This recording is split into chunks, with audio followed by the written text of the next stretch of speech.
बोले अभी अभी हम माला जप रहे थे, अभी अभी हम क्या कर रहे थे, अभी अभी चाय पी रहे थे, और तुम सूचना मिली बोले जय श्री हरि। उन्हें कोई वेदना नहीं, लेकिन जब कृत्य मेरे बढ़िया नहीं होते तो प्राण बड़ी मुश्किल से निकलते, बड़ी बड़ी कुछ वेदनाएं। नंबर 1 शरीरात्मक वेदना, जो प्रताड़ित किया जा रहा है, शरीर में वेदना हो। नंबर 2 पापात्मक वेदना, हमने कैसा कैसा तो सब कर्म याद रखा, पापात्मक। और तीसरी वेदना भविष्यात्मक वेदना होती है कि कर्मों के अनुसार फल मिलना है, तो पता नहीं हमें कहाँ जाना, किस योनि में परमात्मा भेजे, तो भविष्यात्मक वेदना होती है। ऐसी वेदनाएं हो रही है, बहुत टेंशन, बहुत होती है, लेकिन उस समय और कोई उसे याद नहीं आ रहा और किसी में उसका राग नहीं है, केवल अपने छोटे पुत्र जिसका नाम नारायण रखा था। तो ये सत्य सद्गुरु की कृपा है। तो नारायण की तरफ देखता, नारायण को बुलाता, बेटा नारायण, बेटा नारायण, बेटा नारायण, मुझे बचा दो, यमनी भूतों से बचाओ। अच्छा, नारायण नाम भगवान के कानों में बड़ा, भगवान ने कहा मेरा नाम अंत समय में निकल रहा, भगवान अपने पास लोगों को भेजते, तो विष्णु पार्षद आकर ये भूतों से बरी कराते हुए, मुक्त कराते हुए सुंदर वैकुंठ प्रदान किया। अब इधर भगवान ने तो कृपा कर दी, वो नारायण नाम के माध्यम से। श्री सुखदेव जी ने कहा सारा संविधान बिगाड़ने वाला यमराज आए, धर्मराज आए, सब बोले प्रभु ये सब क्या है, आपने नियम सब बदल दिया। बोले कहा जिसने जीवन पर्यंत कभी नाम नहीं लिया, कभी धर्म नहीं किया, कोई पुण्य का कार्य नहीं किया, सत्कर्म नहीं किया, ये दुराचार रता विमान लगा, सारे अशुभ कृत्य ही करता रहा, और ऐसे पापी को आपने वैकुंठ दे दिया, खाली पड़ा रहेगा, यहाँ कौन आना। भगवान ने कहा ये हम नहीं जानते हैं कि नरक खाली रहेगा या भरा रहेगा, हम इतना जानते हैं जो अंतिम समय में मेरा नाम लेता है, भाव से उनकी मुख से मेरा नाम निकले, उसका अंत हो जाएगा। तो अंत भला तो सब भला। कभी कभी कोई लोगों की कहावत में बड़ी अच्छी है, देखा जाए तो लोगों के सूत्रों से वो सटीक मिलती है। अंतिम में भगवान का नाम, लोगों ने कहा भी आपका नाम नहीं लिया, अपने बेटे नारायण को बुला रहा था। बोले बेटे नारायण को बुलाया गया, पिता नारायण को बुलाया, किसी को बुलाया, लेकिन मुझे नारायण नाम से अरे नाम उसके मुख से निकला, कैसे भी बोला, तुलसीदास जी ठीक था। तुलसी अपने राम को रीझ भजो चैखी, हेत पर जाम है उल्टो सीधो भी। कैसे भी भगवान का नाम, अग्नि जानबूझ के छू जलाएंगे और अनजान में टच हो जाए तो क्या बचाएगा, नहीं करेगा। जहर जानबूझ के कोई खाए मारेगा, और धोखे में अनजान में खा लिया तो नहीं मारेगा। भाई काम तो भी जो जानबूझ के कर देगा वही अनजान में हो जाए तो भी वही गति होती है। तो कैसे भी भगवान का नाम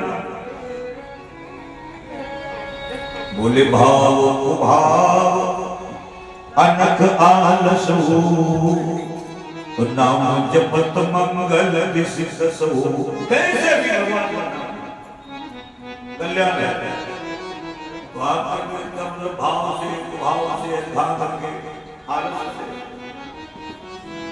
क्या किसी ने भाव से जपा कल्याण हुआ, क्यों नहीं। भाव से संकर जप्यो करण भाव मुनिमान, कुंभकर्ण आलस जप्यो अनख जप्यो दस भाव। भाव से संकर जप्यो प्रमाण मिलता है। मंगल भवन मंगल हारी, मंगल भवन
तुलसी अपने राम को निज भजो चैखी, एक परे पर राम है हे भाई उल्टो सीधो भी कल्याण सब करेंगे।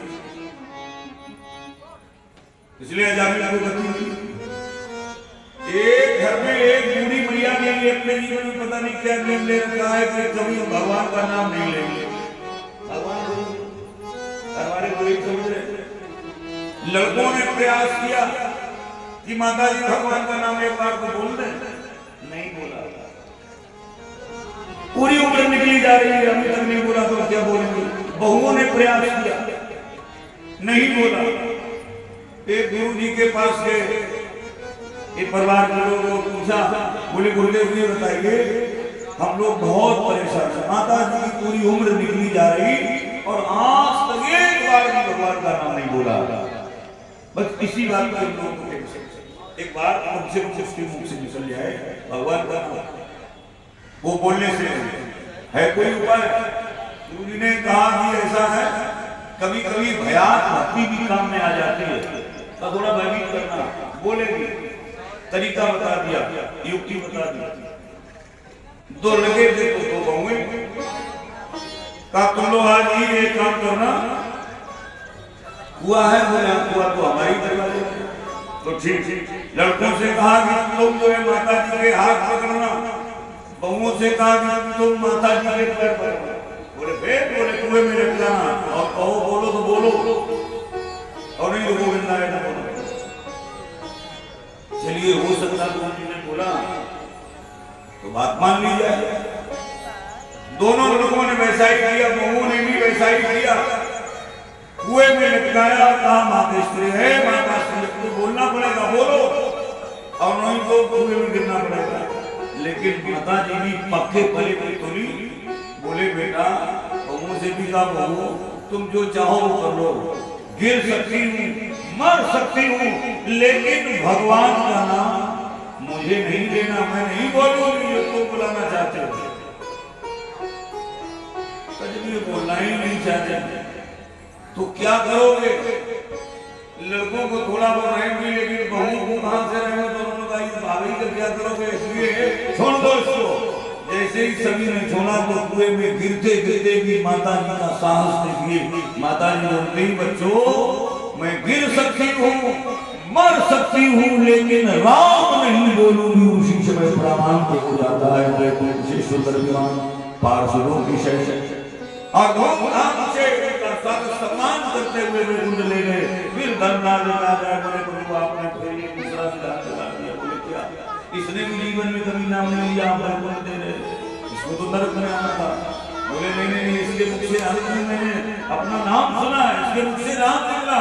अरे बोले बोला नहीं है। बोले फिर निकल गया कैसे। कहा कितना भी प्रयास करो, जो तुम बुलाना चाहते वो मैं राम नहीं बोलूंगी। अरे नहीं बोलूंगी तो राम निकला तो कैसे निकला, तो भगवान का नाम कैसे भी हो, एक परे पर जाने उल्टो सीधो भी भाव भाव कनकान सब नाम जपत मंगल दृष्टि सूखे से कल्याण कैसे भी परमात्मा का नाम।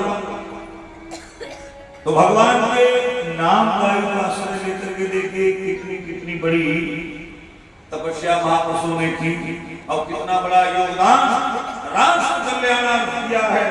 कितने संकटों को सहन करना पड़ा बड़े बड़े तपस्वी इन महापुरुषों को भी।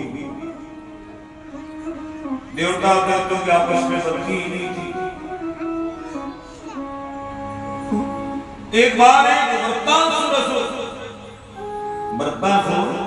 ऐसा दानव सर्वत्र विजय प्राप्त करते हुए क्यों भगवान शिव का परम समर्पित भक्त था, उससे सारी संसार किसी के द्वारा मारे गए। भगवान श्री सुखदेव ने कहा है राजन परीक्षित, इसे कोई नहीं मार सकता, ये मरने से भी रहा नहीं मर सकता।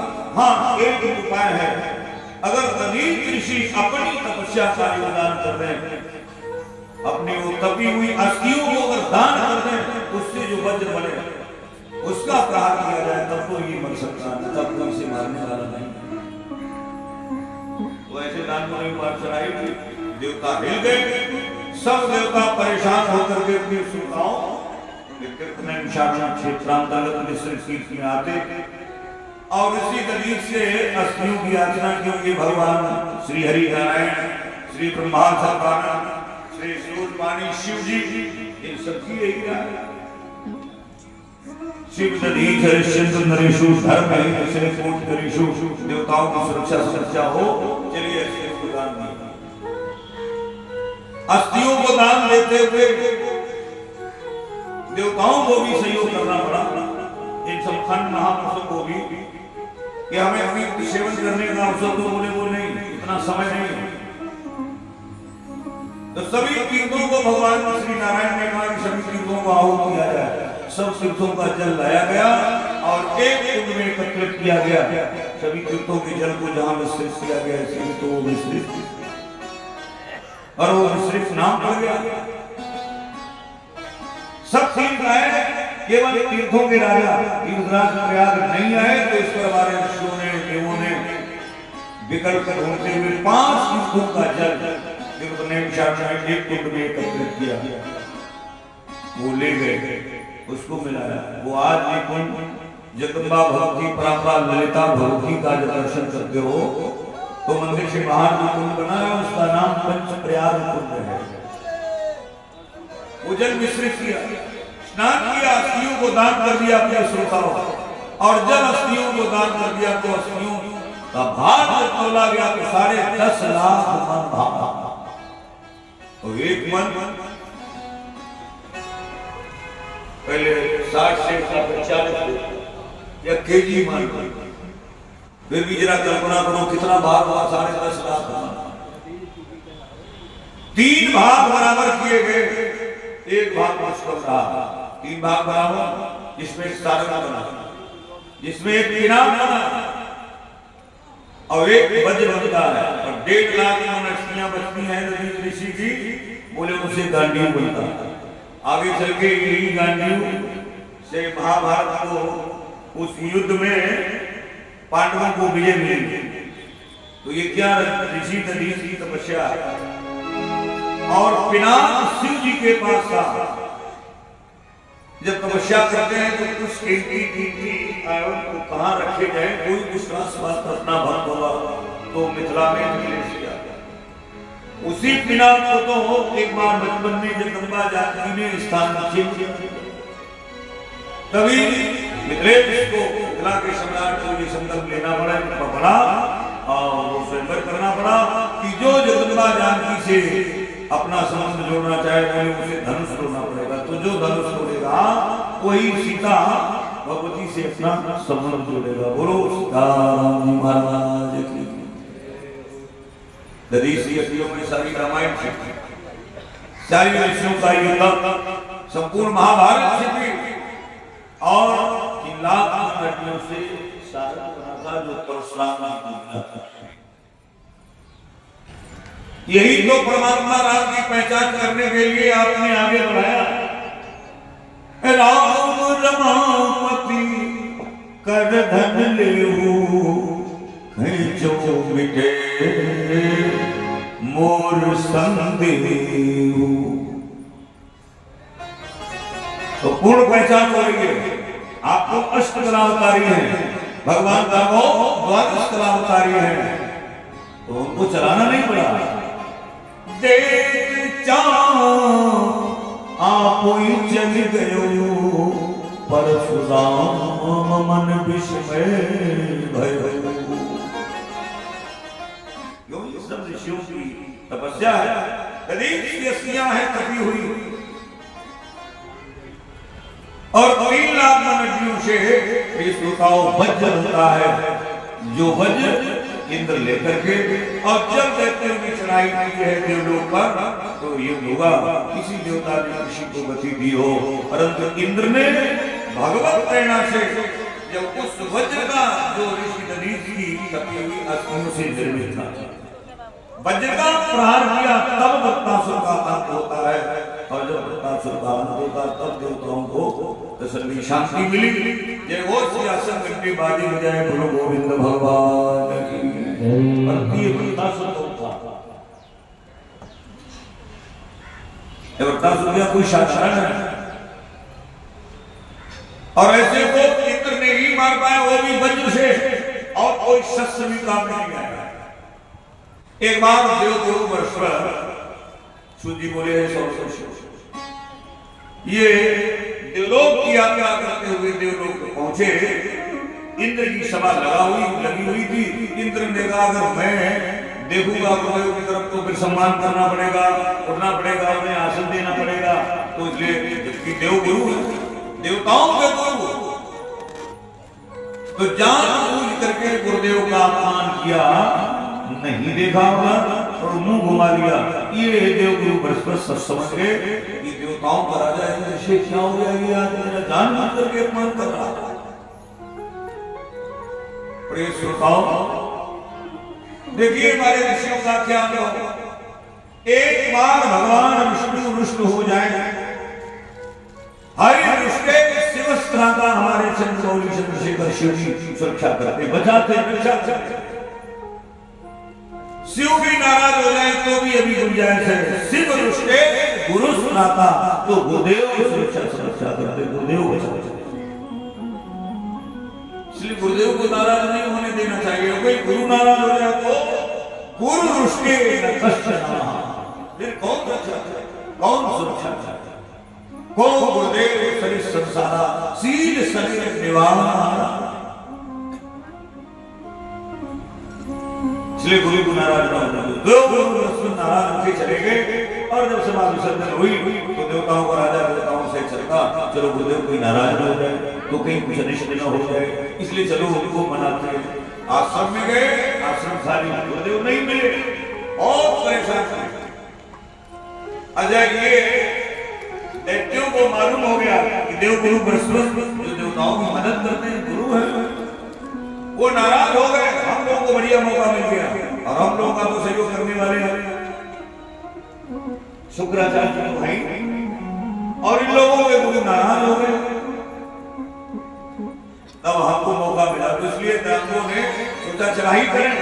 तो देवता भाव दुखी हुए, बोले अब कौन बचाने वाला होगा, कौन बचाएगा, कौन रक्षा करेगा। सर्वत्र ढूंढा लेकिन गुरु नहीं मिले। जब ढूंढने से भी कहीं नहीं मिले तो ये निर्णय लिया आपस में। एक देवता ने कहा ऐसा करते हैं, दैत्यों के कुल पुरोहित ब्राह्मण है जिनका नाम विश्वरूप है, और वो साधारण 3 सर वाले हैं, और वेदों के ज्ञान को परिपूर्ण रखने वाले, सब कुछ जानने वाले। तो ऐसे को क्यों न चेंज कर लिया जाए? ये भी बात ठीक है। बोले तो दानवों से हम लोगों का बचाव हो सकता है, तो चलते हैं ऐसे ही गुरु के पास चलेंगे, और गुरु कम से कम हम लोगों की सुरक्षा समस्या तो करेंगे। तो विश्वरूप जैसे ब्राह्मण जो वेद पाठी थे, शास्त्रज्ञ थे, सब कुछ जानने वाले थे, ऐसे विप्रदेव को गुरु चेंज किया, दीक्षा ली, और उनसे निवेदन किया कि हम लोग दानवों से बहुत ही भयभीत हैं, परेशान हैं, और वो पता नहीं किस समय लड़ाई कर रहे, तो हमारी जीत होनी चाहिए। तो उसके लिए कुछ उपाय, तो बोले इसके लिए यज्ञ का आयोजन करो। तो यज्ञ का आयोजन किया। देवताओं को राजा इंद्र प्रमुख यजमान बनता है। जब यज्ञ हो रही है तो विश्वरूप आचार्य करने वाले महापुरुष देवताओं के हित की आहुतियां, भाई पुरोहित का भी तो कुछ कर्तव्य होता है। पुरोहिता सर्व जनान, पूरे परिवार का जहां पौरोहित करते, पूरे नगर का, पूरे कुटुंब का हित चाहने वाला पुरोहिता सर्व जनान, सबका हित चाहे, सह पुरोहिता वही कोई पुरोहित। ये भी कराया माला मतलब 108 मंत्र मौन होकर, वो किस लिए? एक दिन कश्यप की दिति दूसरी रानी जिससे दानवों की उत्पत्ति हुई, इसने निवेदन किया, बोले क्या कर रहे हो? अब हम लोग के कोई पुरोहित है और देवताओं का भी है, तो हम लोगों के बच्चों की चिंता नहीं है, प्रार्थना की। तो गुरुदेव विश्वरूप ने भी ये बोल दिया कि टेंशन न लो, तुम लोगों के भी हित की आहुतियां डलवाएंगे। तो देवताओं से कह दिया मंत्र बोलते बोलते बहुत समय हो गया, तुम लोगों ने साक्षात छोड़ा स्वाहा किया है, अब मंत्र तो मैं बोलूंगा परंतु मौन होकर के तुम लोग केवल श्वास से सुनो, बस तभी साक्षात मौन होकर। वो लास्ट जो मंत्र इंद्र के पुत्र जयंत ने सुन लिया, कहीं इसमें तो दैत्यों की हुई और ऐसे धीरे धीरे पूरी एक माला बने 108 मंत्रों से आहुतियां दिलवाई। इसके मतलब ये भी छल कर रहे हैं। तो ये जयंत ने अपने पिता से इंद्र को जब संकेत किया बताया है तो जैसे मालूम हुआ तो शस्त्र लेता है, विश्वरूप ब्राह्मण के तीनों सर धर्म से अलग कर दिए, यही तो ब्रह्म हत्या का दोष है। सौनक ऋषियों को सूर्य जी ने कहा ये भी दैत्यों को घटना मालूम, दैत्यों को बड़ा आवेश है। तो दैत्यों में एक सर्वश्रेष्ठ दानव जिसका नाम त्वष्टा है, इस त्वष्टा से नहीं रहा गया, इसने एक यज्ञ का आयोजन किया, इसने श्रेष्ठ यज्ञ की और उसने भाव ये रखा कि इंद्र को मारने वाला बेटा ये रखना चाह रहा है भाव, लेकिन जब गुस्सा में व्यक्ति होगा तो कुछ कहना चाहता है और कुछ निकल जाता है। तो इसके मुख से निकल गया संकल्प में इंद्र से मरने वाला बेटा जन्म गया। उसी यज्ञ में वैसा ही फल प्राप्त होता, तो बेटा मिला त्वष्टा को, उसी का तो नाम बृहस्पति था।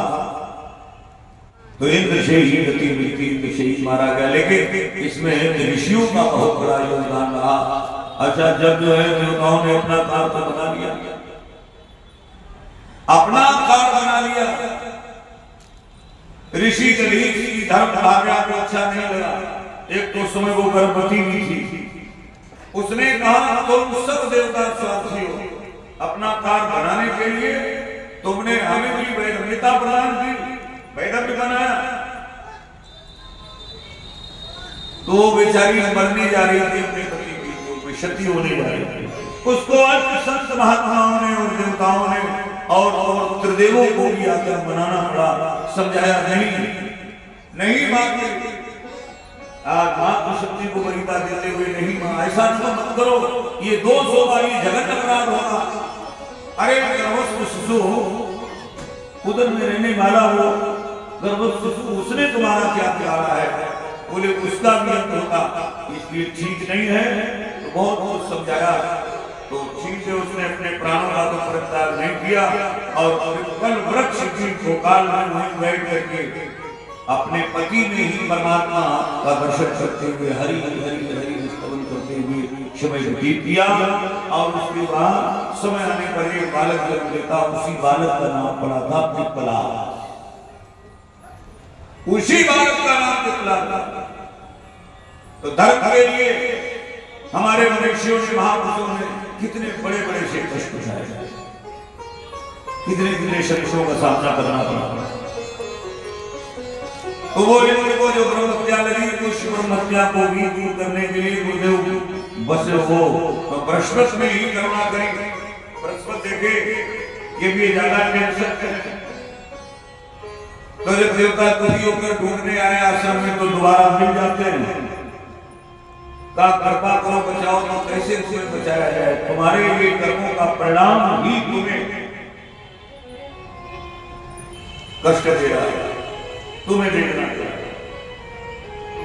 तो गुरुदेव के चरणों में क्षमा याचना के पड़े हुए ये मेरे इस दोष को भी दूर कीजिए।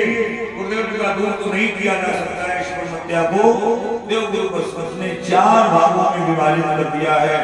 इंद्र की ब्रह्महत्या का 1/4 भाग पृथ्वी को जाके उपजाऊ शक्ति छीन की सुसर मिट्टी गई, जो पूजा पाठ में विशेष है। 1/4 भाग जल को दिया है, जहां का एकत्रित जल दुर्गंध युक्त हो, बोले वो भी जल कलश यात्रा या अपने में विशेष बताया गया नहीं प्रयोग करो। इंद्र की ब्रह्महत्या का जब महाभाव प्रयोग कर एक बड़ा नाम इंद्र की विद्या का बच्चों को मिलता है, जिसमें लाभ मादा आदि लगता है। बोले वहां ये इंद्र की विद्या का दर्शन, इसलिए उस वृक्ष की लकड़ी भी पूजा पाठ में विशेष ये ज्ञान है। एक बड़ा चार भारत की समाप्त शक्ति को प्रदान किया है, इसलिए उस समय का प्रत्याग करते हुए बकाया समय में आप पूजा भगवान का स्मरण, भगवान की सेवा कर सकते हो। तो अद्वित अवस्था में चाहे कोई हो, पुरुष हो या मातृशक्ति हो,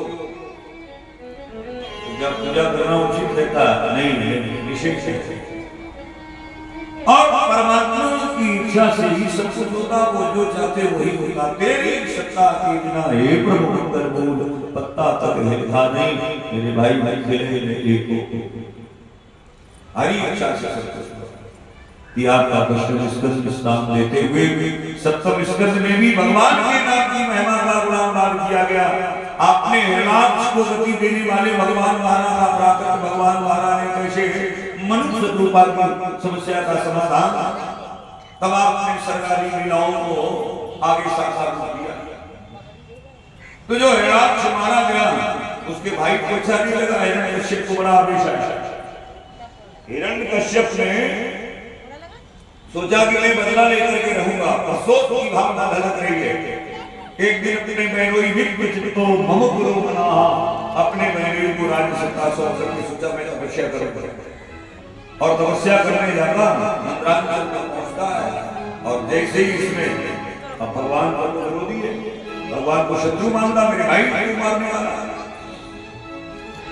इसलिए प्रिय श्रोताओं, ब्रह्मणे नमः ब्रह्मा का स्तवन करना। परंतु वहां पर एक तोता आया, नारायण नारायण बोलने लगा। तोता कौन है? इंद्र को चिंता हुई ये असुर पीछे ही पड़े रहते हैं। अभी अभी तस्यासत विश्वरूपस्य भारत ऐसे विश्वरूप से और उनके सभी कारणों से अनुरूप बच पाए। अब ये इधर एक समस्या है। तो देवताओं को लगा ये तपस्या करेगा और शक्तियों को अर्जित कर लेगा, हम लोगों को सब देवताओं को लेना देना पड़ जाएगा और देवलोक में रहना मुश्किल होगा।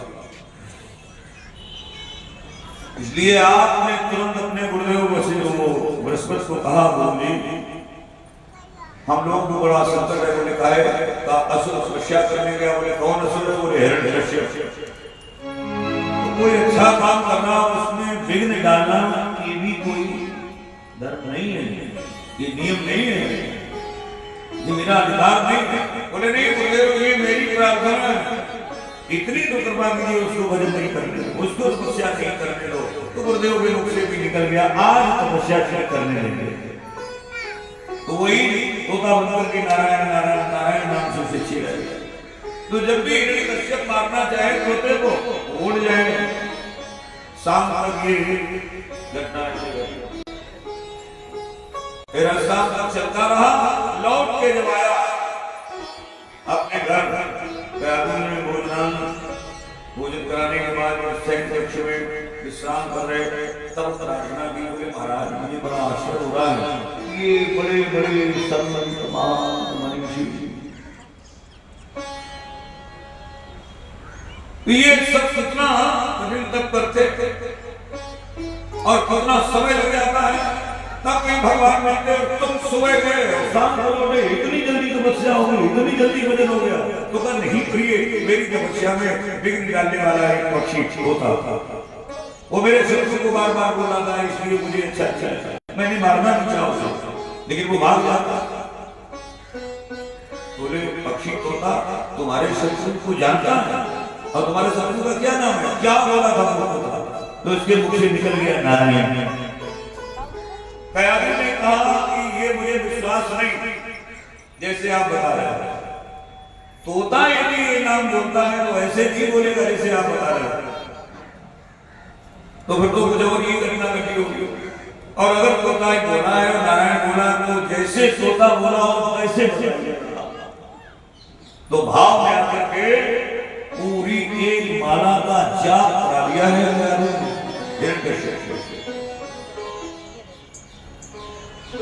श्रीमन्नारायण नारायण नारायण जय जय नारायण नारायण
गणपति हो जाती है।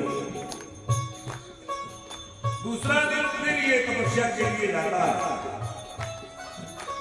और सब लोगों को समझाता और बढ़िया बढ़िया कथा सुनाता कि तुम लोग आसक्ति में राग में कहीं नहीं पड़ो, सबको समझा बुझाता है फिर तपस्या को जाता है। आज फिर देवराज इंद्र आए और गुरु बृहस्पति का नित्य नित्य मेरा ये काम नहीं कि किसी के भजन में, किसी की तपस्या में, किसी की पूजा पाठ में हम विघ्न डाले नहीं। जब गुरुदेव ने नकार दिया ऐसा करने से तो इस देवराज इंद्र की नियत बिगड़ी, इसने क्या गणपति का अपहरण कर लिया। जब लिए जा रहे तो बीच में नारद जी से भेंट होगी। नारद जी ने देखा, बोले तुम देवताओं के राजा हो, ये तुम्हें शोभा नहीं देता। क्यों? बोले ये गणपति है, इसका मतलब होगा वो भी आश्रित प्रवृत्ति का। तो ये कोई जरूरी है कि असुर का लड़ना असुर ही हो जाए? मेरी जिम्मेदारी है, मैं उसको महात्मा बनाऊंगा, सदाचारी बनाऊंगा। जाइए, इंद्र को वापस लौटा दिया, गया को आप ले गए मधुक्षता ऋषि के आश्रम में। जाओ पुराणों का वाचन होगा, नित्य सत्संग चलता, हरि चर्चा का पुराण। और इधर ये तपस्या हो गया, तपस्या पूरी हुई। श्री हरि नारायण ने कहा जाइए ब्रह्मा, तुम्हें बुलाया, तुम्हें जाना पड़ेगा। ब्रह्मा जी आए और इसकी कठिन तपस्या देख करके सते पे मंदर दोन्यों तपा परमदानों ऊर्ध्वाहरो दृष्टि पादान दृष्टान सतावरी। बहुत कठिन तपस्या देख करके श्री ब्रह्मा जी बोलते हैं, बेटा उठो, उत्तिष्ठ उत्तिष्ठ भद्रते तपा सिद्धोसिकास्य उठो, तुम्हारा व्रत पूरा हुआ, वरदान मांगो, वरदो वर प्राप्तो विद्या दीन सिद्धो बराह। और बड़ों में जो भी तुम्हें अच्छा लगे तो मांग लो। उसने कहा तो बात अच्छी है, जो चाहो मांग लो। का तो अमर कर दो। बोले अमर तो मैं भी नहीं। ब्रह्मा ने साफ कह दिया, अमर तो मैं भी नहीं, तो मैं तुम्हें अमर कैसे कर सकता हूँ? और जितने चाहो अधिक संख्या में वो सब वरदान मैं तुम्हें दे सकता हूँ। उसने कहा चलो अमर नहीं कर सकते तो मैं देखते। फिर तो इतने वरदान मांगने की जड़ी लगा दी और इतने ऐसे सारे वरदान मांगे, चलो जो मांगे वो ब्रह्मा देते गए। नाम तर भय निवार नंदन मनुष्य बीच आयु दई न भूमो नाम पर पट्टियो न रही न मर गई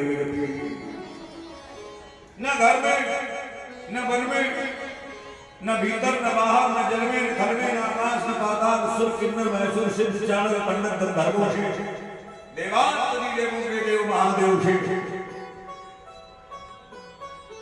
और आपसे ब्रह्मा से भी मेरा मरण न हो। यहीं पर जो मौका मिल गया, ब्रह्मा तो सब कहेंगे आपसे और ब्रह्मा से भगवान को आए ब्रह्मा सारे से वरदान मांग लिए, सोचता ये तो करे पर नहीं हो हम कर पाएंगे, वरदान कैसे में ले लिए। कहा 12 महीनों में भी मेरी मृत्यु न हो, 27 नक्षत्रों में भी न मरूं, दिन में रात्रि में किसी तरीके से, पशुओं में सिंहनाद के द्वारा, मनुष्यों में नराज के द्वारा मर गई। मनुष्य निर्मित शस्त्रों से भी जब तक से नीचे आयु नहीं, आयु माने शस्त्र, मनुष्य निर्मित शस्त्रों से मेरा वध न हो तब तो कोई तो मार नहीं सकेगा। ऐसे वरदान लेकर के ब्रह्मा जी वहां से ध्यान, और अब ये लोग क्या है इतने सारे चले ये वरदान। इधर प्रयागराज जहां बालक जन्म लेता है जिसका नाम नारद ने प्रहलाद रखा। प्रहलाद से 3 और बड़े भाई थे, अनुराग, प्रहलाद, धरलाद, चौथे पुत्र का नाम प्रहलाद। पुत्र सहित प्रयागराज को घर भेजा। हिरण्यकश्यप आकर के देखता है कि भागवत परायण भक्त लोगों ने परिचय दिया, आपका ही बेटा है। तो देखा ये तो मेरे शत्रु की तरफ जा रहा, ये तो मेरे शत्रु का अनुयायी लग रहा, इसके पीछे मैं शत्रु का नाम सुन रहा हूं, नारायण नारायण नारायण, क्योंकि भगवत परायण का अच्छी। तो सभी नगर के बच्चों को और अपने सभी बच्चों को शुक्राचार्य के प्रसन्नापन को विद्यालय में कर रहा था, उन्हीं के अधीन से विद्यालय में एडमिशन दिलाया और इन सभी बच्चों को आसुरी शिक्षा प्रदान की जाए सबके जीवन में। परंतु प्रहलाद के ऊपर आसुरी शिक्षा का कोई प्रभावी नहीं हुआ, वो तो बराबर भगवत नाम लेते हैं।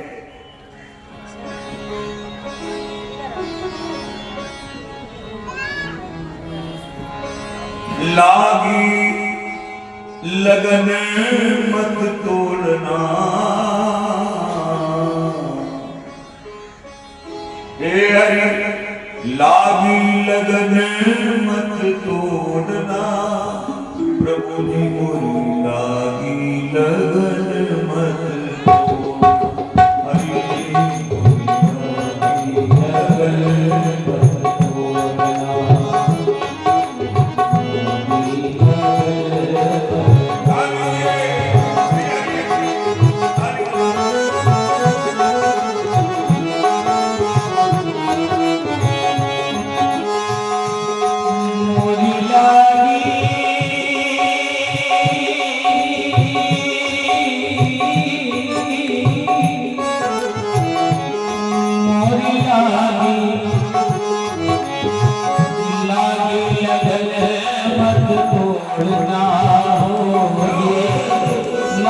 Yeah.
हिरण्यकश्यप को ये सब अच्छा नहीं लगा।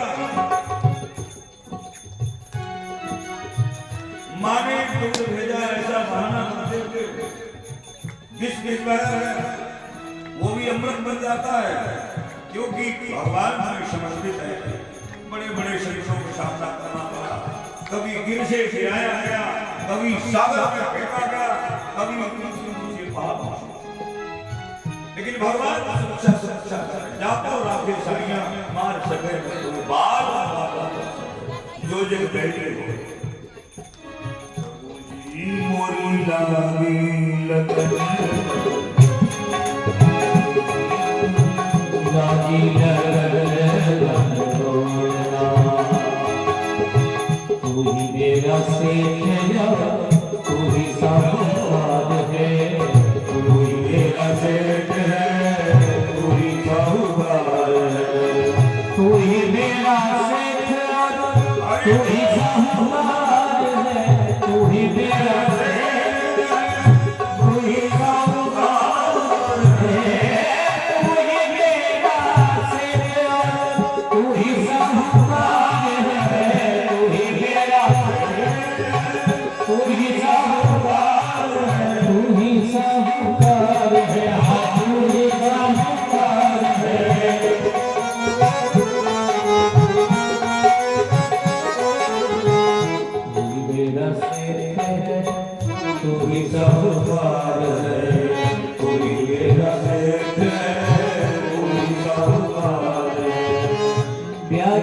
ब्याज होती ब्याज में ब्याज हारी ब्याज में ब्याज ब्याज ब्याज ब्याज मत जोड़ना होती ब्याज ब्याज मत जोड़ना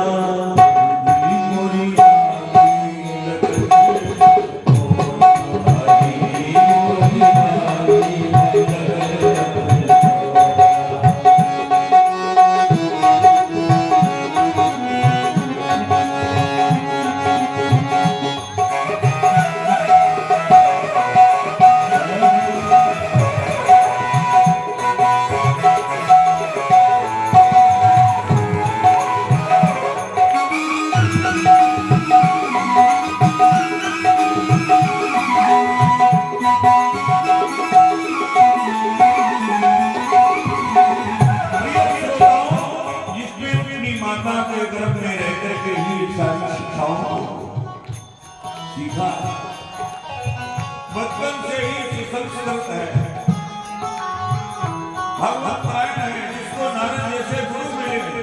एक कुंभकारिणी वृद्धा भी इसके जीवन में पथ प्रदर्शक बन गई। इसलिए दिल्ली के मृतक बच्चों को जीवित करके और दिखा दिया, सच्चा विश्वास बनाया कि परमात्मा सर्वत्र है, करने की कोई आवश्यकता नहीं। ऐसे प्रहलाद के सामने शब्द कहे, हाथियों के आगे कभी अग्नि में भी गिराया। हिरण्यकश्यप की वह ढूंढ रहा था, ये रचा हुआ शीतल चीर ओढ़ करके और ऊंचे इधर लकड़ियों के ढेर पर बैठ गए। प्रहलाद को गोद में लेके अग्नि का प्रकोप किया गया। प्रहलाद पर बार माता नहीं हुआ। भगवान 49 वर्षों को आदेश देते, 49 वर्ष चले गए। ढूंढरा को गति प्रदान करते हुए और वो शीतल चीज प्रहलाद को उड़ा दिया। प्रहलाद की सुरक्षा प्रहलाद बचते कहाँ गया तो दुखी हो रही थी। प्रहलाद की लड़ाई प्रहलाद के सखा कश्यप युद्ध हो रहे थे। अब मेरा भाई प्रहलाद नहीं मिलेगा, मेरा नहीं मिलेगा, लेकिन प्रहलाद कहते जय श्री कृष्ण सब ऐसे भगवान नाम उच्चारण करते हुए बोलते थे। तो सबको लगा प्रहलाद अभी जीवित है। और ढूंढरा का एक दूसरा नाम जो बुझलकर राम हो गई, उसका नाम होलिका होता है। बोलो होलिका माता की। पर गर्मी में भी लोग मनाते हैं होलिका माता। अच्छा, होली की ही जय बोली जाती है ज्यादा, क्यों भाई? होलिका माता की जय। अरे भाई प्रहलाद की भी बोलो, नरसिंह भगवान की बोलो, हाँ गुरुदेव भगवान की बोलो, होलिका माता की, होलिका माता की। तो कोई आगे बोल रहे जोर से, मुझे धीरे धीरे सीख जाए। होलिका माता की। फिर बोलते हैं तो क्या नहीं बोलना चाहिए? अरे बोलना कोई पाप नहीं है, बोलिए। अच्छा, जिसने प्रहलाद जैसे भक्त को मारने का प्रयास किया उसकी भी जय घोष। इसलिए क्यों भाई, भगवान के सानिध्य में किसी का अंग हो, भगवत दर्शन करते हुए अंग हो, या भक्त हो गोद में लेकर भी जिसका प्राणांग हो, बोले वो भी परम सौभाग्यशाली है। तो भगवान के नाम का उच्चारण करते हुए कृष्ण कृष्ण गोविंद गोविंद हरि हरि बोलने वाला भक्त प्रहलाद सद्गुरु से नहीं डरा, लेकिन वो भक्त किसकी गोद में है? धुंधरा की गोद में, इसलिए वो भी धन्य का पात्र है। या तो भगवान के सानिध्य में प्राणांग हो, या फिर भक्त को गोद में लेकर, चाहे भक्त का सानिध्य मिले या भगवंत का सानिध्य मिले या संत सद्गुरु का सानिध्य मिले, मेरा अंग हो जाए तो फिर कहना है। इसलिए होलिका भी धन्यवाद का पात्र है, कम से कम भक्त को गोद में लेकर के प्राणों का परित्याग किया, इसलिए उसका जो घोष करते हैं सब। प्रहलाद का नया जीवन हुआ, नया जन्म, तो सब गले से गले करने लगे। तभी से होली का पर्व, 7 दिन का झगड़ा हो, 6 महीने का झगड़ा हो, बोले होली का पर्व ये सब दूर करो, सब गले से गले मिलते। एक होली का पर्व शिक्षा देता, तो गले से गले सब मिलते, लेकिन अब गले से गले मिलना मुश्किल है। खान पान ऐसे हो गए कि पेट बड़े बड़े निकल गए, बताइए गले मिल पाओगे? बोलो गोविंद भगवान की। अच्छा, जब हृदय से हृदय मिलते थे तो हृदय से माने भक्ति का प्राकट है, प्रीति परमात्मा के प्रति प्रेम का प्राकट है। और जब हृदय हृदय मिले यदि तो प्रेम का प्राकट है, और जब हृदय हृदय नहीं मिल पाए तो कैसे? जय के कपट दम्भ नहीं माया, तेहि के हृदय बसई रघुनाया। तो जिस हृदय में कोई कारण हो वहां परमात्मा विद्यमान है, तो जब गले से गले मिलेंगे तो हमारे परमात्मा से मिलन होगा। गुरु भक्त भगवान की। हिरण्यकश्यप को ठीक नहीं लगा, इसलिए गोधूल कांड की बेला पर एक कप्तानदार खप को पकड़ने के लिए बोला। प्रहलाद ने कहा, चलिए इतने संकटों से भगवान बचा रहा तो क्या नहीं बचाएगा? वहां पर भी प्रहलाद की रक्षा थी, चीटी बन के भगवान आए, कप्तानदार खप प्रहलाद को बचाया। प्रहलाद से पूछा, तेरा नाम? बोले सर्वत्र है। बोले इस कप्तानदार खप में भी है। तो हिरण्यकश्यप ने तुरंत निकाली तलवार, शस्त्र किया प्यार, और कम बढ़ता है भगवान दो रूपों में आधा नर शिव का रूप। बोलो नरसिंह भगवान की। सारे वरदानों को चुकता करते हुए हिरण्यकश्यप के लिए गति प्रदाता बने। प्रहलाद को विमल भक्ति प्रदान की, और 30 दुनिया ऊपर की तुम्हारी उतर जाएंगी, 21 नीचे की। और ये भी विशेष वरदान दिया, जो तेरे और मेरे चरित्र का अवदान करेगा, श्रवण करेगा, बोले उसकी भी 7 दुनियाओं को साथ अवतरण होगी। प्रेम से बोलो नरसिंह भगवान की जय। प्रहलाद के ऊपर भगवान की करुणा, भगवान की कृपा है। धर्म न्याय करो, राज्य संचालन किए। प्रहलाद के ही विरोचन के ही बलि का भी चरित्र आ गया। अष्टम स्कंद में 4 चरित्रों का वर्णन है, जो धर्म अर्थ काम मोक्ष चतुर्थ पुरुषार्थों का बचाया है। पहला चरित्र है गजेंद्र मोक्ष। ये गजेंद्र मोक्ष की कथा माताएं बहनें को एक लाइन में कहेंगी और बड़े अच्छे ढंग से सरल तरीके से सबको समझ में आ जाए। पहला गजेंद्र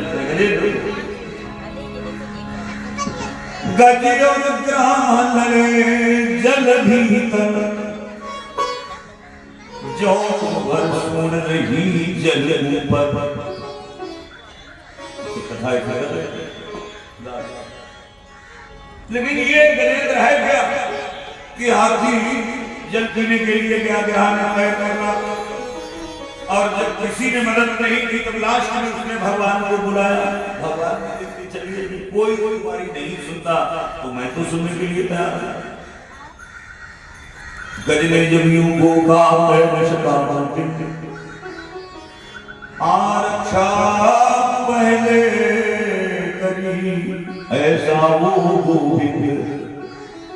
ना निकला का बदल बाकी पड़ा थकान, ग्रासी शहर ले गई प्रबल चक्र की धारा। ये कथा सोचो तो ये इंद्र के नाम का सम्राट दुर्वासा ऋषि का श्राप था। महापुरुषों के श्राप वरदान में परिणत हो जाते आगे चलते। और ग्रह जिसने पैर पकड़ा, ये हूँ नामक गंधर्व ऐसे देवल महात्मा का श्राप था। तो श्राप का वरदान मानते ही पक्ष कटाकर रावण से खलनायक राम समान बना। पुत्र मिले श्री दशरथ को मुनि श्राप उन्हें वरदान बना। तो महापुरुषों का श्राप नहीं, वो वरदान है। देखा जाए महापुरुष किसी का हानि नहीं करते। और वैसे देखा जाए तो ये जगत का जीव ही गजेंद्र है, संसार ही सागर है। और ये सुजन बंद बांधा यही पूरा परिवार है। माने हमारी इंद्रियां, ये 5 ज्ञानेंद्रियां, 5 ज्ञानेंद्रियां, ये मन बुद्धि यही सब मेरा माने पूरा परिवार है। जब जीव को विषयों की प्यास लगती है तो ये जल पीने के लिए जाता है। त्रिकूटगिरि का निवासी त्रिकूटगिरि हमारा आत्मा ये संजय काम क्रोध लोभ शिव यही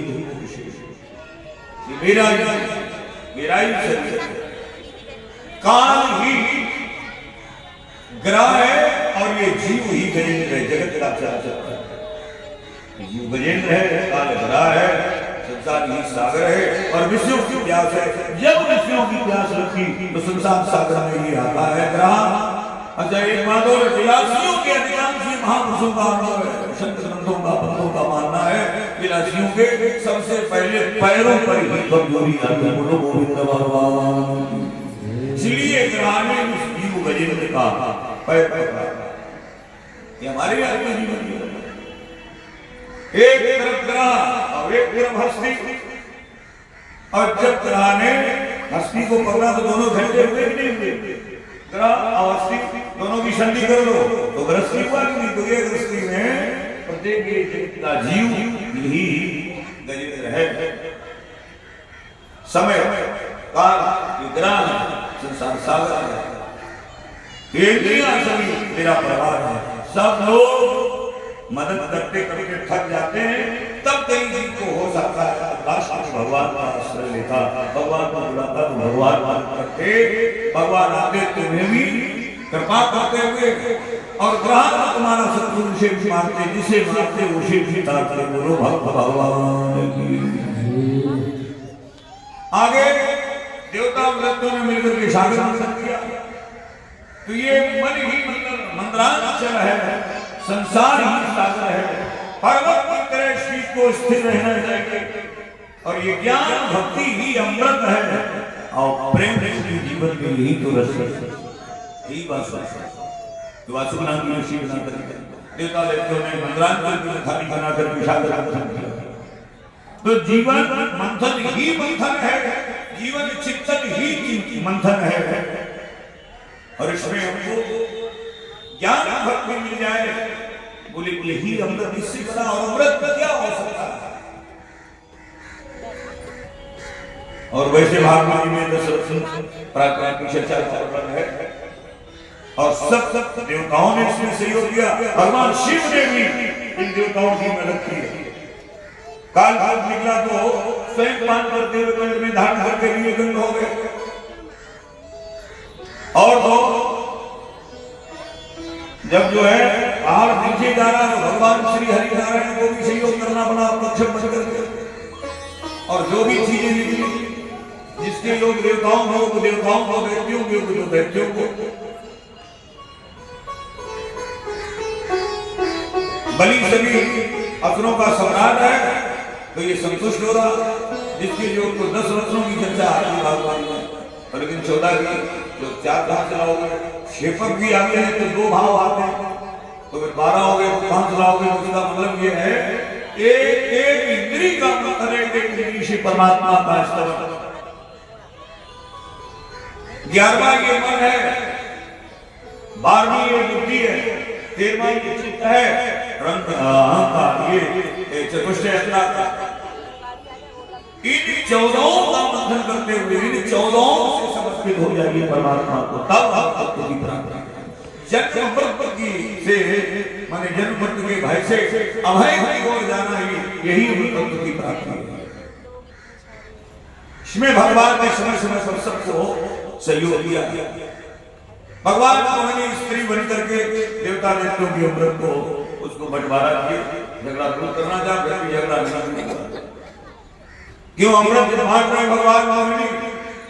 तो लास्ट में बचा हुआ जो अमृता वो लाइन है देवताओं की, एक राहु दैत्य बैठ गया तो उसकी आ गया। उसने जब किया तो सुन ने कहा क्या कर रहे हो नारायण, ये तो भूल हो रही है, एक असुर को आप अमृत दिला रहे। तो भगवान ने कलश में 16 फेंका और चक्र का आन चक्र चला, राहु का अक्सर से अलग होता परंतु अमृत नीचे उतर चुका था। इसमें दूसरा भाव केतु के रूप में तैयार हो गया और दोनों को ग्रहों के मध्य पहले 7 ग्रहों की पूजा और जब से 9 ग्रहों की पूजा।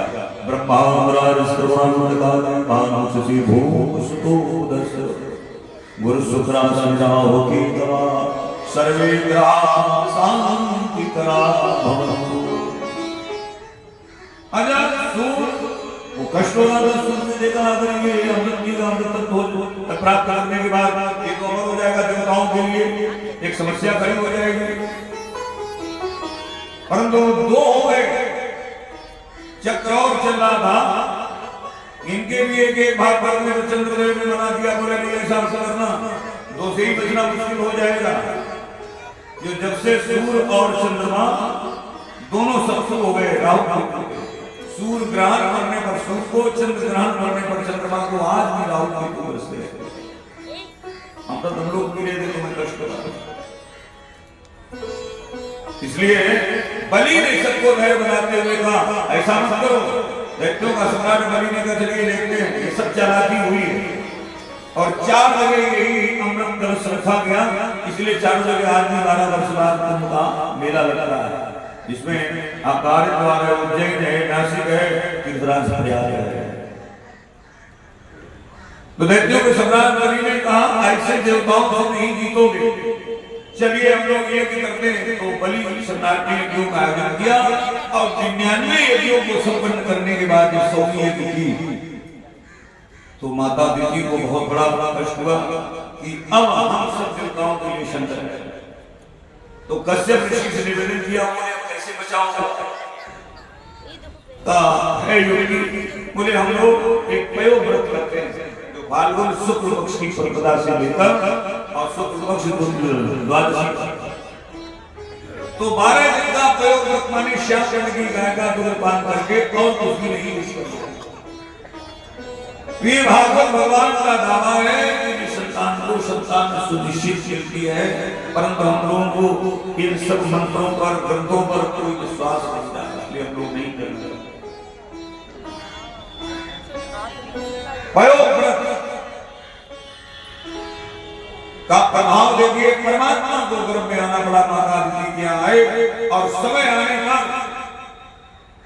भाद्रपद शुक्ल पक्ष की द्वादशी को भगवान श्री हरि नारायण बामन बनकर के पधारते हैं। देवता बड़े प्रसन्न हुए, बोले इतना बड़ा सेवा करने के लिए भगवान पहुंच रहे, नहीं तो अगर 100वीं यज्ञ इस बलि की हो जाती तो समुदाय ये इंद्र बन जाता और इंद्र बनता तो हम सब लोग का पतन था। तो सब लोग के घोष भगवान का स्वागत करते, सम्मान करते, बोलो बामन भगवान और 3 कदम पृथ्वी की याचना करते हुए, माना करते हुए बलि को संकेत किया, समझाया और बलि भी जो है समर्पित हो रहा। सबसे पहले तो बलि ने मन दिया भगवान को और उसके बाद भगवान ने संकल्पित दान लेने की बात कही। तो 2 कदमों संकल्प जब पूरा हुआ तो संकल्प में शुक्राचार्य जी थोड़े विघ्न भी बने, तो उन्हें भी समदर्शना प्रदान की। परमात्मा बामन ने शिवदर्शी बनाया और 2 पदों में सारा त्रैलोक नाप दिया। तो पहले मन दीप देता है दैत्यों का सम्राट बलि भगवान बामन को, और उसके बाद 2 पदों में सारा त्रैलोकीय धन देता है। भगवान का पूरा नहीं हुआ, 3 कदम का संकल्प। तो कहा प्रभु दान बड़ा है या दान देने वाला बड़ा है? भगवान ने सटीक उत्तर दिया, दान देने वाला नहीं होता तो दान कौन जानता। इसलिए दान की अपेक्षा दान देने वाला दानी का अस्तित्व बड़ा तो श्रेष्ठ। तो बड़ी ये बात सुनकर के चरणों में गिर पड़ा, कहा मेरे शरीर को नाप लो। 1 कदम लगाया, छोड़ो। तो भगवान का बलि तो बड़ा होशियार निकला। अब उसको क्या जवाब? विद्याबली से कहा कि तुम कुछ मांगो, उसने करनी नहीं। सोचती थी कभी कभी कि कहीं पर भी अगर भगवान मिल जाएंगे किसी भी रूप में और ये कहेंगे मांगो, तो मैं तो ये सोचती थी कि मुझे ऐसा ही पति, ऐसा ही स्वामी, ऐसा ही पति मिलता रहे जो धर्म कर्म की ओर प्रेरणा देवे, धर्म कर्म में लगे और लगाए। लेकिन अब ये भी नहीं मुझे मांगना तुम्हारे जैसे लोगों से, अब मुझे मांगना। आज मुझे विश्वास हो गया कि जब मेरा पति आपको त्रैलोक की संपत्ति देकर अपने शरीर को नपा करके सब माने सब दे सकता, सर्वस्व दान कर सकता, तो क्या मेरी डिमांड को पूरा नहीं कर सकता? तुम भगवान को बने रहो। तो आज हमने समझ पाया कि भगवान से भी कोई बड़ा भगवान है तो पति भगवान है। पति तभी से भारत की देवियां अपने पति को भगवान मानने लगी और देवता मानने लगी। पति भगवान। उसकी एक बेटी भी थी, उसके मन में भी अपने तरह तरह के भाव आ रहे थे। वो भी ये सोच रही थी भविष्य में कभी ऐसा अगर भारत मिले तो स्त्रों का तो दुकान करूं। फिर तुरंत इसका विचार नहीं, इसने मेरे पिताश्री को आकर के विशाला में ठगा है, बोले वो मुझे ऐसा नहीं चाहिए। और ऐसा कई लोग से मिल भी जाए भारत तो स्त्रों में विष लगा करके दूध पिलाने के बहाने मार देना उत्तम होगा, मार देना अच्छा होगा। तो भगवान ने कहा ठीक है तुम उतना मरो और मैं कृष्ण बन करके आ रहा हूँ। बोलो कृष्ण चंद्र भगवान की। ये बड़ी बड़ी बड़ी को भी ऐसा और अपनी इच्छा से शास्त्र का निवास देकर भगवान को 12 वर्षों तक भगवान ड्यूटी करनी पड़ी। वो तो नारद जैसे सदगुरु की कृपा हुई। लक्ष्मी जी श्रावणी पूर्णिमा को पहुंच के रक्षा शस्त्र जो नारद जैसे खुले हुआ दिया हुआ इसे बंधन और रक्षा शस्त्र बंधन किया। जाओ तो मांग लो, बस उसी में परमात्मा को मांगा। बस ये अपना पार्षद तो भगवान की जमानत हुई। लेकिन फिर जब चले तो बलि ने समझ तो दिया है ये भगवान बामन हमारे नाम करिए, हमको ठगने आए। लगता है ठगों की फैक्ट्री खोल रखी है, सब योजना बना आते हैं ठगने के लिए। उसकी पत्नी बहन बन कर आई, चलिए हमने उसको की शरण ली। जब ये चले पूजा किया, स्वागत सम्मान भगवान के मुख से और प्रिया लक्ष्मी के मुख से निकल गया, बेटा तुम्हारी साधना से पूजा से भावों से विचारों से खुश हूं, कुछ मांग लो। तो बलि ने फिर भी मांगा तो इतना अच्छा भाव और मुझे कुछ नहीं चाहिए, एक रूप से आप लोग यही रहिए जाइए। बोलो लक्ष्मी नारायण भगवान की। लक्ष्मी का मुश्किल तो जमानत क्या है, तो आपने ये चलते वक्त क्यों बोला है कुछ मांग लो? उसने कहा कि यही रहिए, तो जमानत कराने से क्या मुझे लाभ मिला? अरे लक्ष्मी टेंशन न लो, उसने तो ये कहा रूप से रहो, रूप से मैं अनेक हूँ, स्वरूप सत्ता से वो भाव सत्ता पढ़ने पर एक हम और श्याम अनेक मंत्र कर दिया था। इसने तो रूप भी निभाने एक रूप से रहूंगा। चिरंजीवियों की लिस्ट में पहुंचा दिया। इन चिरंजीवियों का स्मरण कल्याणदायक होता है। कामा बल व्यासो हनुमान शतभीषण कृपा परशुराम सत्य चिर चिर। आठवां सौभाग्य प्रकट पुत्र मार्कंडेय ऋषि को भी ये शिव कृपा उन्हें विशेष बना दिया। वैसे ये पावन चर्चा का वर्णन आगे राजा शतरथ जैसे धर्मात्मा सम्राट को भगवान ने मत्स्य रूप में अवतरित होकर के वेदों की सुरक्षा और संरक्षा की इस प्रकार का वर्णन सूजी सौ ऋषियों को करते हैं। और इधर भगवान श्री सुखदेव राजा परीक्षित को यही चर्चा का वर्णन करते हुए गान करते हुए नवविष्णु में प्रवेश कराया। इसमें 34 अध्याय है, 2 भागों में विभाजित। माने प्रथम अध्याय से लेकर के और 12 अध्याय तक सूर्यवंश का वर्णन, जिसमें परमात्मा श्री राम सरकार का प्रादुर्भाव और 13वें से 24वें अध्याय तक चतुर्वंश का वर्णन है, जिसमें भगवान कृष्ण वासुदेव का प्रादुर्भाव। आइए समय भी अपनी ओर जा रहा है और कथा को पहुंचाना चाहिए पहले में पर, इसीलिए संक्षिप्तीकरण कर रहा हूँ। आगे भगवान राम भी आए, कृष्ण भी आए, तो सबसे आप सब लोग तैयारियां कर रखे हो, स्मरण करेंगे। मानस रामायण के माध्यम से चर्चा करूंगा। कोई रामायण नहीं है, मानस रामायण को भागवत जी में भी राम जी किस तरीके से आए वो थोड़ा स्मरण आपको करा दें। वैसे सभी लोग जानते हैं चरित्र। सूर्यवंश को पावनता देने के लिए परमात्मा राम धर्म का स्थापन करने के लिए इस धरा भरा है। जो प्रत्यक्ष हम आप सबको दर्शन देने वाले देवता सूर्य आदित्य, सूर्य की पत्नी संज्ञा से श्राद्ध का जन्म होता। श्राद्ध में बड़े हुए इनका विवाह श्रद्धा के साथ, श्राद्ध और श्रद्धा के साथ से 10 पुत्रों का जन्म बताया गया, जिसमें सबसे बड़े थे इक्ष्वाकु, दूसरे तीसरे श्रेयानी, चौथे भद्र, 5वें दृष्ट, नभग, कवि, कृष्ण, करुष, नरिष्यन, ऐसे ये 10 पुत्रों से सारा ये सूर्यवंश सारा जगत भरा पड़ा है।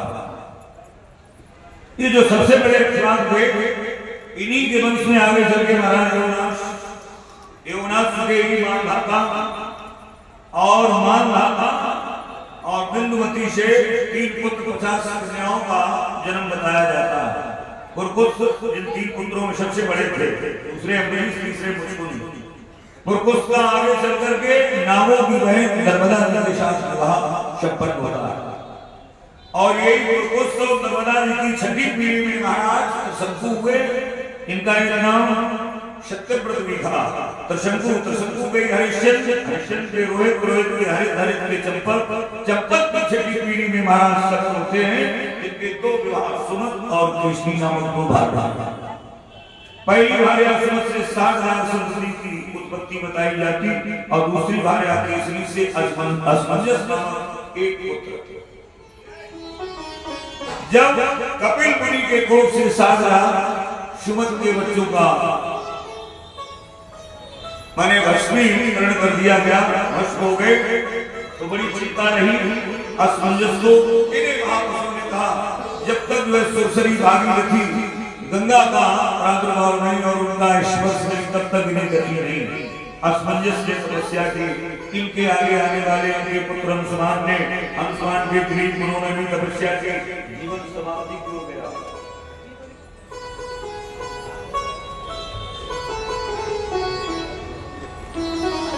श्री हरि श्री राम। आइए मेरे प्रिय श्रोताओं,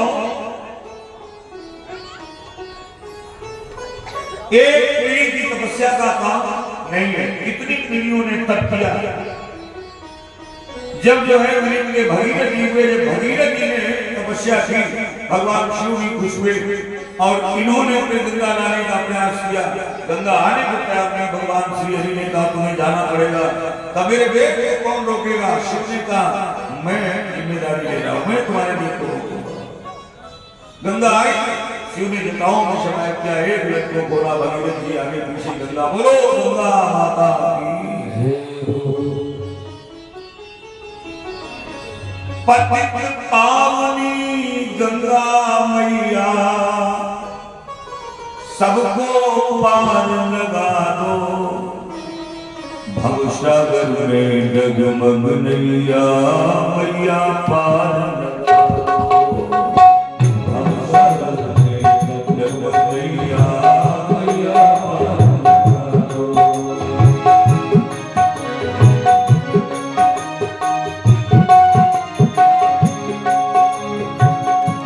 ये गंगा सागर नहीं है, गंगा तो भगीरथ जी का है, जब जना कहाँ से आई वहाँ तक गई। वो भगीरथ जी की 3 पीढ़ियां और स्वयं की तपस्या जब इकट्ठी हुई तब ये गंगा आई।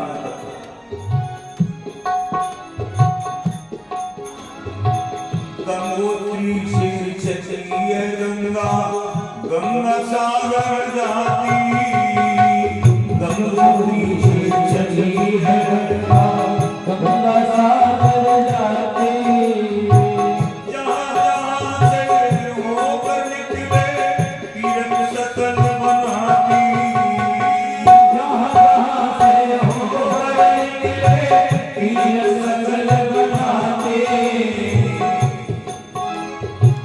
पार करो माँ गंगे सबको पार लगा दो, भवसागर में डगमग नैया मैया पार लगा दो, भवसागर में डगमग नैया मैया पार लगा दो। इसलिए गंगा जी आई और इन सब कपिल मुनि के कोख से जो वशीभूत थे उन लोगों को गति दी, उन्हें स्पर्श किया, गंगा सागर तक पहुंचती गंगा। अच्छा, आगे भागीरथ जी की 10वीं पीढ़ी में महाराज उपलब्ध हुए, इनका एक नाम नारी कवच भी पड़ा। क्यों? जब परशुराम जी ने इन सबका संहार किया मेरे प्रिय श्रोताओं, तो यही मूलक बचे, इनका पीछा तो ये भागने लगे। अच्छा, कुछ भारत की देवियों ने माताओं ने देखा कर ये भी सम्राट मारा जाएगा तो आगे ये वंश ही समाप्त हो जाएगा, इसलिए उन लोगों ने अपने आंचल में छिपा लिया। माने नारियां मूलक के जीवन के लिए कवच रक्षा, इसलिए इसका नाम नारी कवच वैसे नाम था मूलक। और यही महाराज मूलक के दशरथ के एडमिट के विश्वसेन के खटवांग, दशरथ जी ने जो बताया ये राम जी के पिता नहीं है, 2 दशरथ। भगवान श्री सुखदेव कहते हे राजन परीक्षित, खटवांग भी बड़े धर्मपरायण थे, धर्मात्मा पुरुष रहे हैं, तो श्री सुखदेव कहते हैं खटवांगार दीर्घबाहुष्य रघुस्तस्मात् मधुस्रवाम् अजस्रतो महाराजस्तस्मात् दशरथो भवत्। माने ने खटवांग के 3 बाहु को दिलीप सेवा जो पढ़ते हो बोले वही मिलेगी। दिलीप के रघु के अज के दशरथ और दशरथ के 3 विवाह, 3 रानियों के नाम कौशल्या के कई और सुमित्रा, कौन नहीं बचे।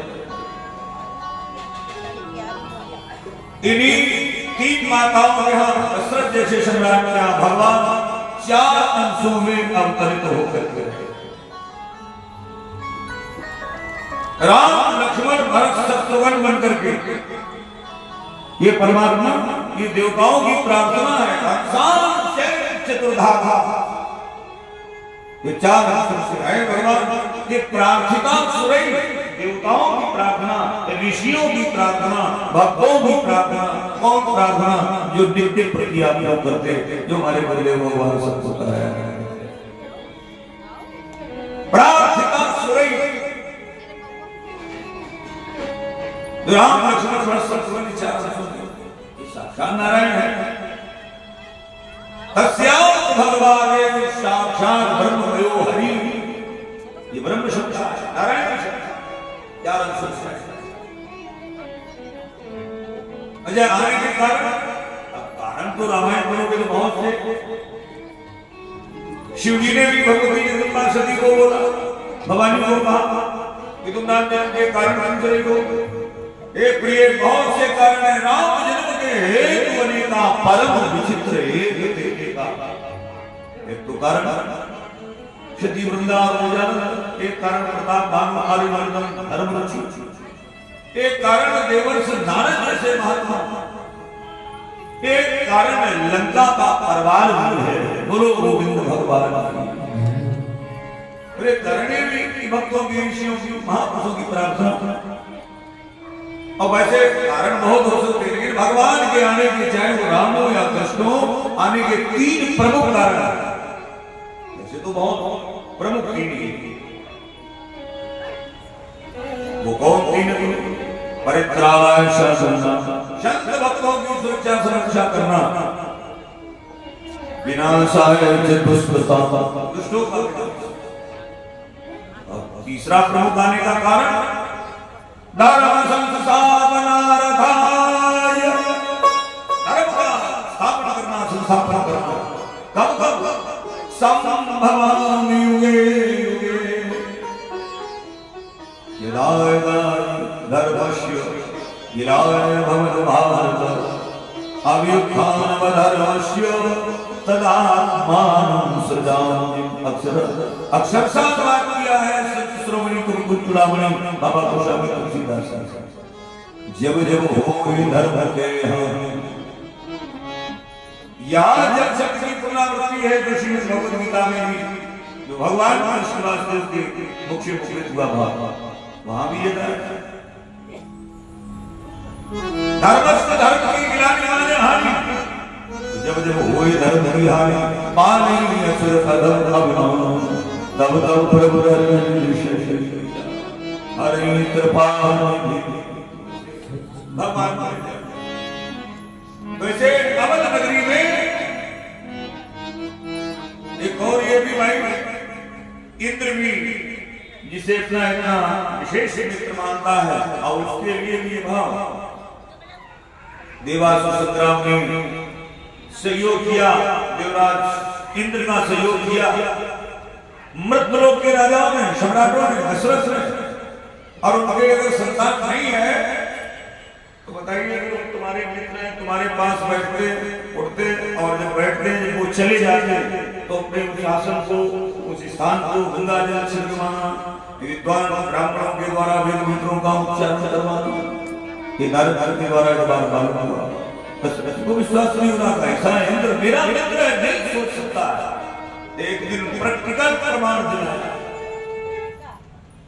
इंद्र समझना चले गए, देखा प्रत्यक्ष प्रमाण से बड़ा बदलाव होगा। नारद ठीक थे, तो ये सबसे बड़ी गुलामी।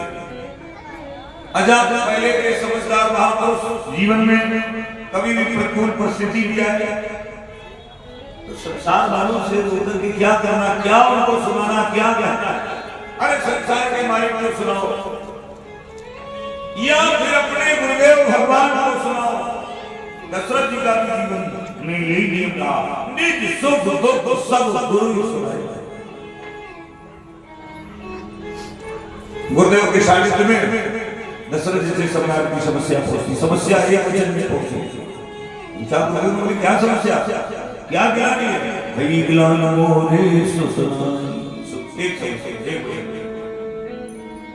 गुरुदेव ने कहा कि कोई भी बात हो, कोई घटना हो, सब मेरे को बता, हमारे बिना कोई काम नहीं करते।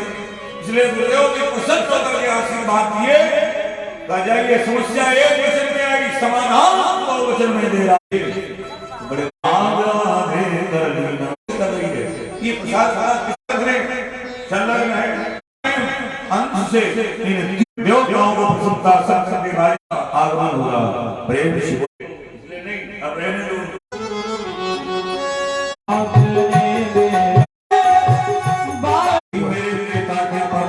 उसका विवाह हुआ, प्रिय श्रोताओ, विदाई समारोह संपन्नता ये जो कहते हैं जाएंगे पटक पटक करके मारता कहने वाले हम सबको आप बाहर किया, मेरे साथ नहीं कर सकता तो आप साथ में गर्म कर से साथ आना हो।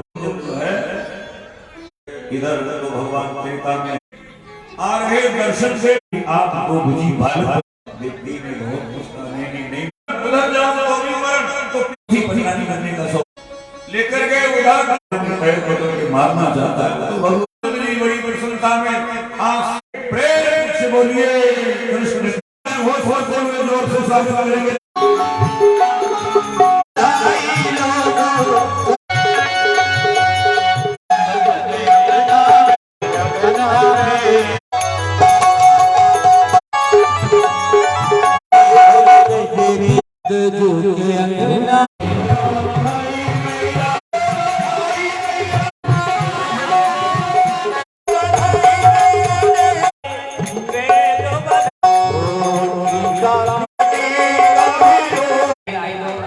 बधाई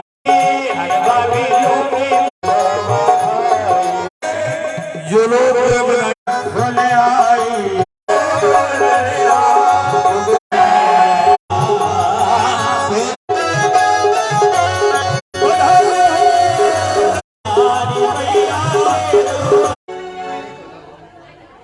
भज मुरली